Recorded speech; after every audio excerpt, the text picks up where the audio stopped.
Good morning, guys. Welcome to Wellness Wednesdays with White Oak Family Medicine. I am Kelly Johnson, owner of White Oak Family Medicine, and your guide to staying healthy. Our topic this week is going to be on statins.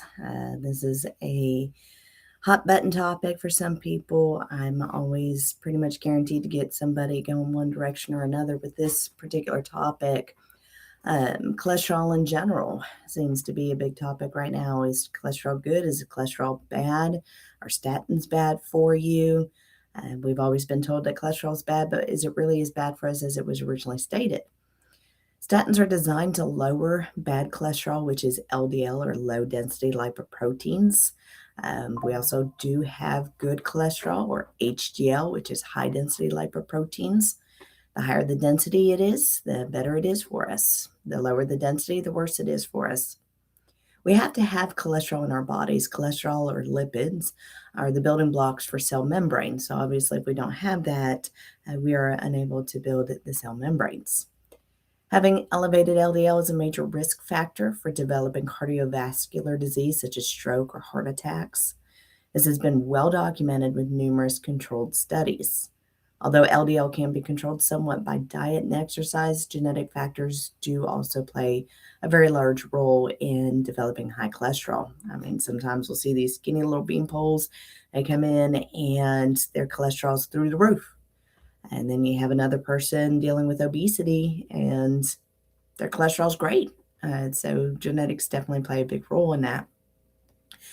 Statins are known for causing muscle aches, headaches, liver problems, although that's rare and can be exacerbated by other medications, which is why it should be controlled by somebody who understands medicines. And brain fog is also another common complaint. Another potential problem is increased risk of diabetes, which, according to the Harvard School of Medicine, is likely due to the decreasing effectiveness of insulin on persons that are taking statins. This one, the diabetes risk definitely has been well documented. Statins partially block the production of cholesterol by decreasing activity of 3-hydroxy-3-methylglutarate coenzyme A reductase. That's quite the mouthful. They also increase the natural breakdown of LDL in the liver. Many are citing concerns about the risk of dementia from use of statins, but according to Dr. Christopher Cannon at the Harvard School of Medicine, this concern is unfounded. Clinical trials are not showing an increased risk of cognitive decline in persons treated with a statin. The brain is able to generate its own cholesterol independent of the cholesterol levels in the blood. Therefore, statins have no effect on the levels of cholesterol in the brain, according to Seth Martin at Johns Hopkins University.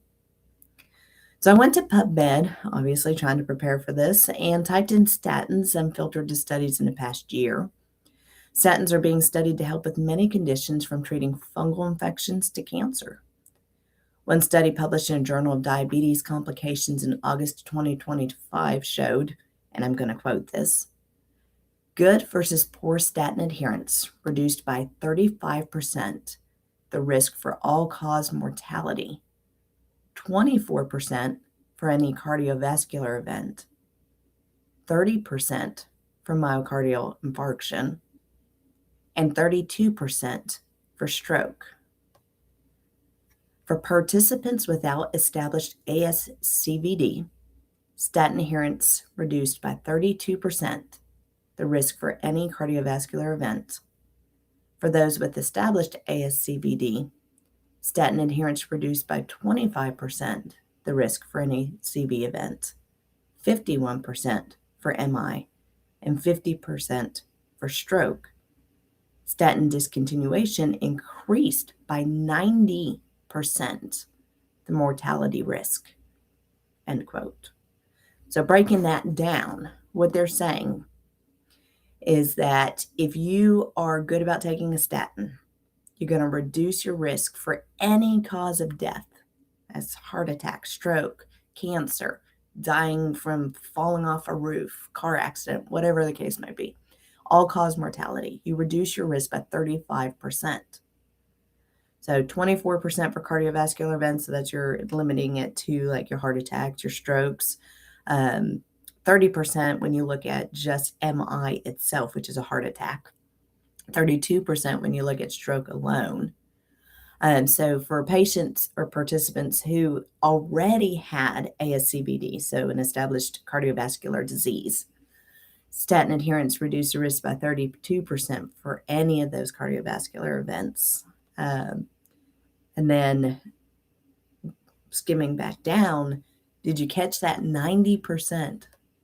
Stopping a statin, if you have a cardiovascular disease, stopping a statin increase those participants' risk of death by 90%. So this was a review of information on 3,345,718 people. This was not a small study. This was not looking at a handful of people. This was a large retrospective study. In my search of PubMed for research articles reviewing safety studies of statin use in the past year, I was unable to find any articles that showed a worsened outcome in persons on statins. Now, granted, this is only looking at the last year, but with statins being such a hot button topic, there have been a lot of studies. I can't find any. Now, if you can go out and find one, I am more than happy to look at it. But I was unable to find any. All studies were statistically significant for improved overall outcomes. It's been determined that original statements declaring statins to be unsafe is unfounded. That's not my statement. That's what I'm getting from looking at these different research articles.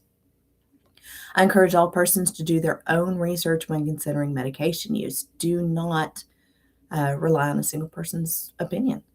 PubMed is an openly available resource for medical research articles. You do not have to be part of the medical community. You do not have to sign up. You don't have to pay anything. You should never rely on a person speaking their opinion on YouTube. I know I'm here. TikTok, Instagram, or any of these other platforms. You've got to make your own opinion. Research, look, find the studies, make your own opinion. I'm open to listening to opinions, but research is where I go for true information. Please feel free to comment and let us know if you've found any research articles proving statins to be bad. I would love to hear from you. As always, stay healthy out there.